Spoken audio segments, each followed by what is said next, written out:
स्वामी रामानंद जी और परमेश्वर कबीर जी की गोष्ठी हो रही थी। बैठे थे, उसी समय वो ब्राह्मण पहुंच गया वहां पे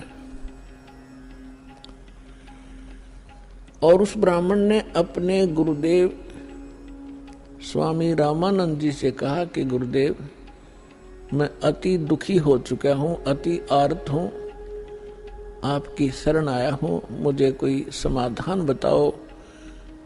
तो रामानंद जी ने उनको बहुत सारे जंतर मंत्र और बहुत से और भी दान धर्म के तरीके बताए थे, उनसे भी उसको कोई राहत नहीं मिली।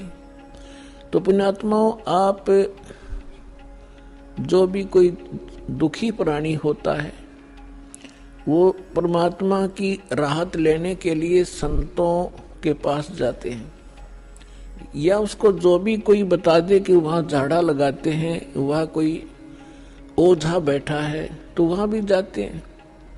तो जितने भी संत हैं पहले अपनी क्रिया बताते हैं, आप ऐसे करो, ये मंत्र जाप करो, ये ऐसा दान करो। उनसे भी कोई लाभ नहीं होता है तो सभी लास्ट में ये कह देते हैं कि ये आपके प्रारब्ध में निहित है,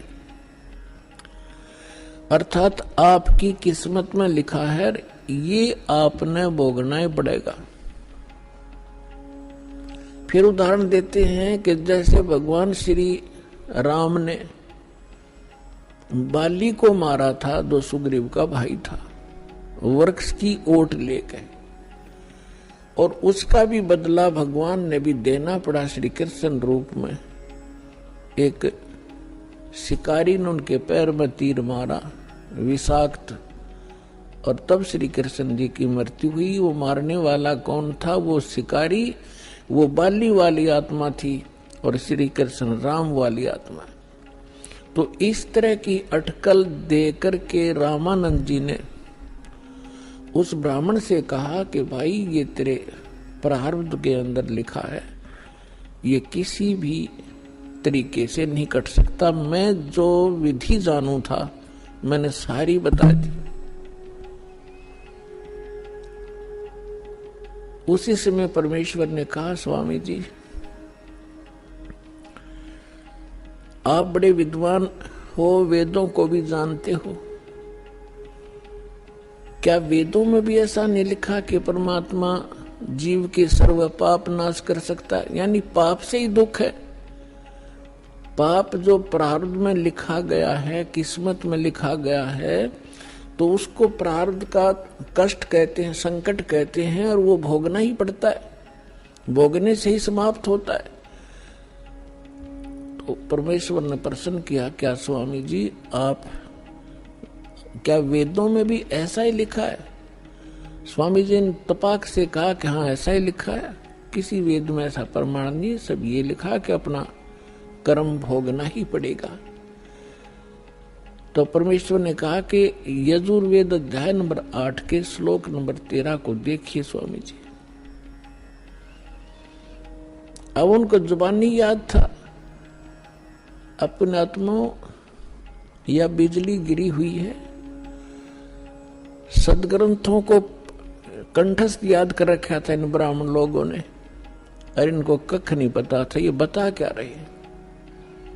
रामानंद जी का सिर घूम गया कि दानक का बालक, धान दुल्हाए का लड़का, कदे इसने वेद देखे भी को नहीं, और आज इसने मंत्र बता दिया। 104 साल के उसमें परमात्मा के उनके जीवन में, लीला में जीवन जो परमात्मा शरीर में दिखा रहे थे, 99 वर्ष का अंतर था। 99 वर्ष बड़े थे परमात्मा से, और सारा जीवन ही उन्होंने वेद और गीता पुराणों के अध्ययन में बिताया था। तो परमेश्वर ने कहा, कबीर साहब ने कहा, स्वामी जी,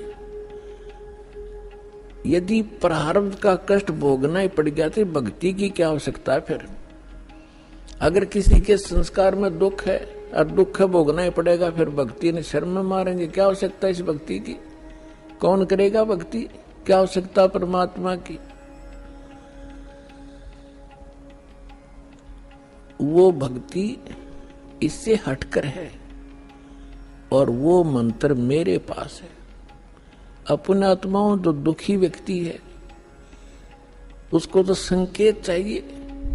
उसने तभी पूछा कि आप कौन हो भाई? ए भगत जी आप कहाँ रहते हो?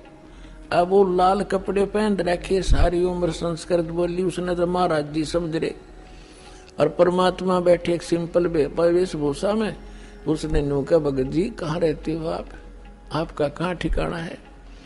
परमात्मा ने बताया भाई मैं दानक हूँ, दुल्हा हूँ और नीरू का पुत्र हूँ, ऐसे ऐसे हमारी झोपड़ी वहां रहा करूँ। अब परमात्मा ने ये बताना इसलिए अनिवार्य समझा कि जैसे न भगवान चाहिएगा तो आ जाएगा, और जब ब्राह्मणपणे में होगा क्यों उसमें छुआछात बहुत गणी थी तो अपना भाई चला जाएगा। तो परमात्मा वो तो जा लिया श्याम ने साथ साथ। महाराज मैं घना दुखी हो गया।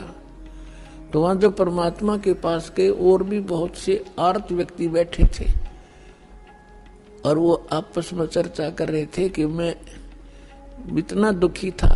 परमात्मा से नाम लिया, अरे भगवान आए हैं, ये परमात्मा है, तुम इसको दुल्हा मत समझो, दानक नहीं है। अब जिसके कांटे से निकल रहे वह क्यों कर कहीं सिंपल मैन है। तो उस व्यक्ति को पहुंचा वहां पर ब्राह्मण, जब वो और भगत बैठे बतला रहे थे, भगवान आए जब सत्संग का आयोजन था उनके साथ दूसरे साथी बाहर मैदान में, तो उस ब्राह्मण का कुछ दिल डटया। जब ये सारे भगत कह रहे हैं तो कुछ बात बनेगी। तो परमात्मा के आशीर्वाद मात्र से परमात्मा ने कहा भाई अपने सारे बच्चों को ले आ। उसने सारा दुख बताया, उनको दीक्षा दिला। तो उसने सोचा पहले अपने लड़कों को ले चलता हूं, क्योंकि इज्जत और बेइज्जती हमारा साथ लटक रही है। घर में कैर टूट रहा, दोनों लड़कों को ले आया। परमात्मा ने दीक्षा दी, बेटा भक्ति करोगे ना जब बात बनेगी। केवल आशीर्वाद से भी सुख दे देते, लेकिन वो तो एक का दुख टला, आगे जीवन में पता नहीं कितने दुख है आपके। परमात्मा ने नाम दिया, दोनों बच्चे ऐसे स्वस्थ हो गए जैसे कदे दुख था ही नहीं। अपने आप उठ के गए, उन्हें लाया था बैठा कर, तो उनको एकदम खुशी की लहर आ गई। फिर अपनी बेटियों को, पत्नी को, सबको नाम दिलाया। परमात्मा के आशीर्वाद से सब ठीक हो गए, स्वस्थ हो गए कुछ ही दिनों में। और फिर घर का काम भी उसका बहुत अच्छा चलने लगा। अब वो जहां भी जिसने मिला है उसी को कहे कि भगवान आए हैं, चलो वहां पर परमात्मा आ रहे हैं, दुल्हाओं की